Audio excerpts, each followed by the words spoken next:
And now let's get the set. We did the Niph'al perfect, which tends to be a past tense, not always. And now let's do the Niph'al imperfect, which tends to be a future tense, although not exactly. But that's not what this video is about.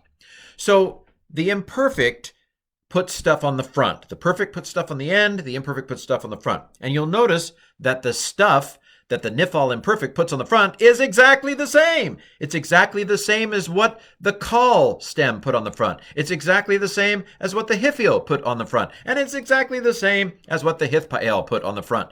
And so I'm seeing a pattern here. So we've got the yod, characteristic sign of the third masculine. The difference between the singular and the plural is the plural puts an oo at the end. Remember the song? Yik-tol, tik-tol, tik-tol. All the letters on the front in that song are the same. So yod, it's a third singular, a he or a they group of guys.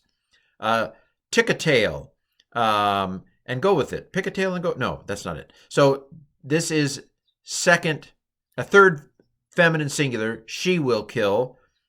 Same form could also mean you, singular masculine guy, will kill. Tickatali is you, feminine singular person, will kill. And then ekatail. But notice the aleph, the yod with the sharuk, the tav on the front with a na on the end, the tav on the front with a u on the end, the tav on the front with a na on the end, and then a nun on the front for we, or first common plural. All of the letters on the front that we have in all the other imperfects and all the other towns in all the world, it's the same. And there are a few that have some stuff on the end. It's the same. So the framework of the imperfect is the same. So how do I know that it's a Niph'al? It's very easy to recognize the Niph'al in the perfect because there's an N on the front. Now, it's a little more subtle. The Niph'al in the imperfect, see this doubling of the first consonants? It's yik-ka-tail. And remember the song is yik-ka-tail, yik-tol, yik-ka-tail. If you did my stem song that I mentioned in the previous video. But anyway, that might be more confusing. But basically, the characteristic sign of the N stem is, in the imperfect, it's the doubling of the first consonant. Stop for a minute and see if you can guess why it would double the first consonant in an N stem. Why would it double it?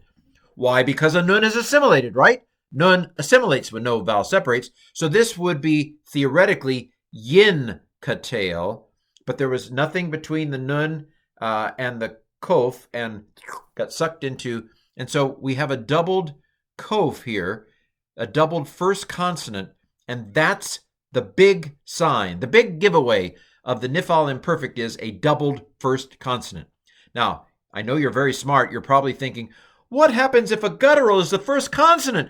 Gutturals don't do doubling. It's true. And so, it's CSI work. But that's not what this video is on. This video is not on that. This video is on the regular strong verbs. And in the strong verbs, the telltale sign giveaway of the Niph'al is a doubled first consonant. Okay, so we have yik-ka-tail, doubled kof. Tick-a-tail, doubled kof. Tick-a-tail, doubled kof. Tick-a-tali, doubled kof. Ekatail, doubled kof. Yikatalu, doubled kof. Tikatalna, doubled kof. Tikatalu, doubled kof. Tikatalna, doubled kof. Nikatail, doubled kof. Okay, I've dragged this up as long as I can. Basically, the telltale sign of the Niph'al in the imperfect tense is a doubled first consonant. As far as the imperfect, the performative stuff is all the same. And it is a future passive, as it were, when the imperfect is future. All right, look it up, though. As I said in all the videos, if you want to know what a specific word means in a specific stem, look it up in the dictionary, because that's the best way. All right, well, this has been the Niph'al imperfect stem.